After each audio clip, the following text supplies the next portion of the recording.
ही चकली एकदम खुसखुशीत झाली आहे, अजिबात तेलकट झाली नाही आणि आज आपण चकली पोह्यापासून बनवतो आहे.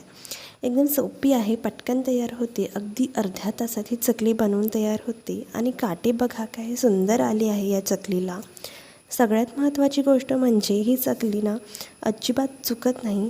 अगदी तुम्ही पहिल्यांदा जरी बनवत असाल तरीही परफेक्टच तयार होईल.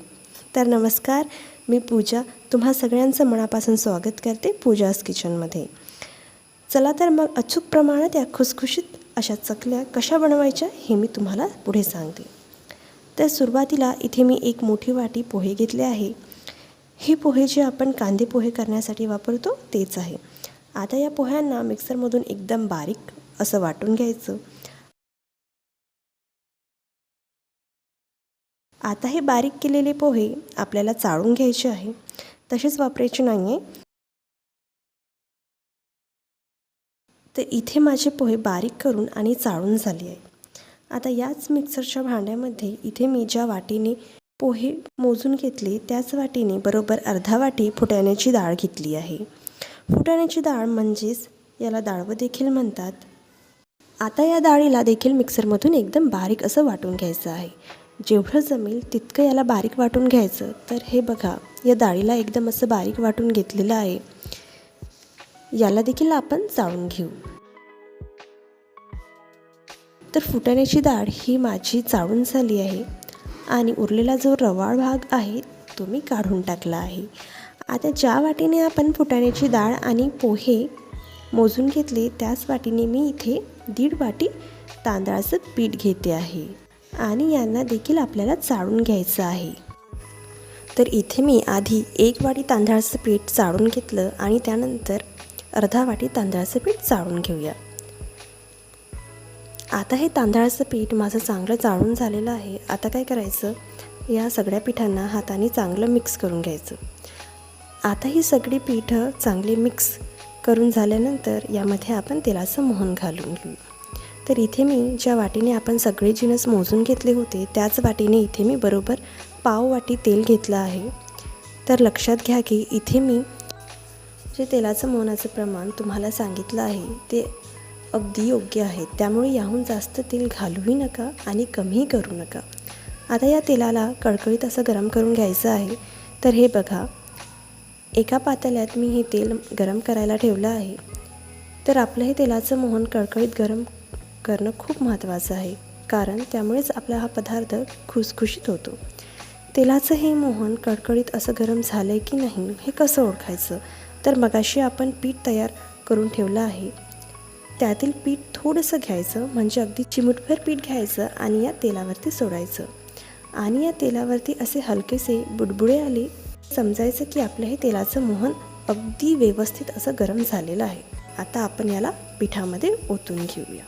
माफ करा, इथे माझं पिठामध्ये तेलाचं मोहन टाकतानाचा व्हिडिओ स्किप झाला आहे. इथे माझं तेलाचं मोहन टाकून झालेलं आहे. आता आपण याला मिक्स करून घेऊया. आणि लक्षात घ्या, तेलाचं मोहन पिठामध्ये मिक्स करताना सुरुवातीला चमच्याने मिक्स करायचं, कारण हे खूप गरम असतं. हाताला चटका वगैरे बसू शकतो. आणि चमच्याने मिक्स करून झालं की हे तेलाचं मोहन थोडं कोमट होतं, मग याला हाताने मिक्स करून घ्यायचं. हे तेलाचं मोहन या पिठाला चांगलं लावून घ्यायचं, कारण तेलाचं मोहन पिठाला व्यवस्थित लागणं ही खूप महत्त्वाची स्टेप आहे. तर हे बघा, इथे माझं तेलाचं मोहन या पिठाला व्यवस्थित लावून झालेलं आहे.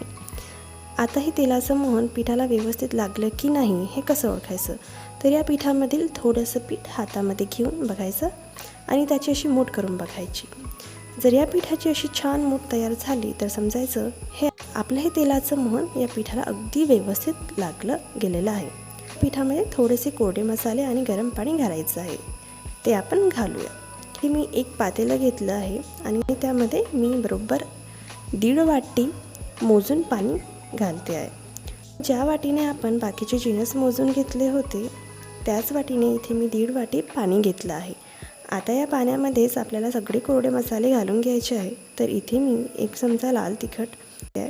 प्रमाण तुम्ही तुमच्या आवडीप्रमाणे कमी जास्त केले तरी. सोबत 1 चमचा धनेपूड घातलेली आहे, अर्धा चमचा हळद, चवीपुरतं मीठ, 2 मोठे चमचे तीळ घालायचे. आता या सर्व जिन्नसांना चांगलं मिक्स करून घ्यायचं आता या पाण्याला कळकळीत असं गरम करून घेऊ। तर हे बघा, इथे पाणी मी गॅसवरती गरम करायला ठेवून दिलेलं आहे। आता या पाण्याला उकळी यायची वाट बघायची आणि गॅस बंद करायचा। एवढंच पाणी आपल्याला गरम करायचं आहे। हे बघा, पाण्याला उकळी आलेली आहे।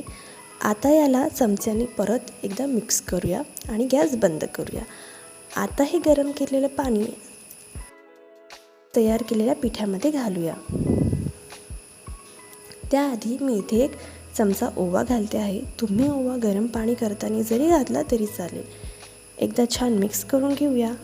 आता यामध्ये गरम पाणी घालूया। तर लक्षात घ्या की हे जे गरम पाणी खूप गरम आहे, त्यामुळे ते तुम्ही हाताने मिक्स करू नका। पहिले सुरुवातीला चमच्याने याला मिक्स करून घ्या। आता या पाण्यामध्ये जे कोरडे मसाले आपण घातले ते तुम्ही डायरेक्ट पिठामध्ये पण घालू शकता। इथे सर्व मसाले एकदा मिक्स करून घेतल्याने सर्व मसाले या पिठामध्ये व्यवस्थित मिक्स होतात, म्हणून पाण्यामध्ये याला आपण मिक्स करून घेतले। आता काय करायचं, आता आपण हे जे चकलीचं पीठ आहे त्याला हाताने असं दाबून घ्यायचं, जसं मी व्हिडिओमध्ये दाखवत आहे। आणि या संपूर्ण पिठाला असं एकसारखं करून घ्यायचं। आता यावरती झाकण ठेवायचं आणि या पिठाला 15 ते 20 मिनिट चांगलं मुरत ठेवायचं। तर या चकलीला पिठाला असं दाबून आणि झाकून ठेवल्याने काय होते की यामध्ये आपण जे गरम पाणी घातलं आहे त्यामुळे हे पीठ चांगलं वाफवलं जातं आणि आपल्या चकल्या अजून छान खुसखुशीत होतात। त्यामुळे ही स्टेप नक्की करा। आता या पिठावर 15 ते 20 मिनिट झालेले आहे। चकलीचं पीठ चांगलं भिजलेलं आहे। आता काय करायचं आहे, या पिठाला आपल्याला मळून घ्यायचं आहे। लक्षात घ्या, सुरुवातीला हे संपूर्ण पीठ आपल्याला मळून घ्यायचं नाही, तर सुरुवातीला यातलं अर्धं पीठ आपल्याला मळून घ्यायचं आहे। उरलेलं पीठ नंतर मळून घ्यायचं आहे। यातलं अर्धं पीठ मी एका ताटामध्ये काढून घेते आणि हे जे उरलेलं पीठ तसंच झाकून ठेवायचं आहे। आता हे जे ताटामध्ये मी पीठ घेतलेलं आहे त्याला आपण मळून घ्यायचं आहे। तर हे पीठ मळण्यासाठी मी अर्धा ग्लास नॉर्मल पाणी घेतलं आहे। इथे गरम पाण्याचा अजिबात वापर केलेला नाही। आता हे थोडं थोडं पाणी पिठामध्ये घालून घेऊ आणि हे पीठ छान मळून घेऊ। तर बरेच जण म्हणतात चकलीचं पीठ मळताना थंड पाण्याचा वापर करायचा नाही, गरम पाण्याचा वापर करायचा। पण चकलीचं पीठ हे चांगलं वाफवलं गेलं असेल तर गरम पाणी लावायचं अजिबात गरज पडत नाही। आता हे चकलीचं पीठ मळताना खूप जास्त सैलसर मळायचं नाही, आपल्याला याला घट्टच मळायचं आहे। जर चकलीचं पीठ तुम्ही खूप पातळ मळलं तर चकली खूप तेलकट होते आणि पाळताना सारखी तुटली देखील जाते। तर हे बघा, इथे माझं हे चकलीचं पीठ मळून तयार झालेलं आहे। याला मी थोडंसं घट्टच ठेवलेलं आहे आणि इथे मला हे पीठ मळण्यासाठी मगाशी आपण जेवढं अर्धा ग्लास पाणी घेतलं होतं तेवढं बरोबर पाणी इथे मला लागलं।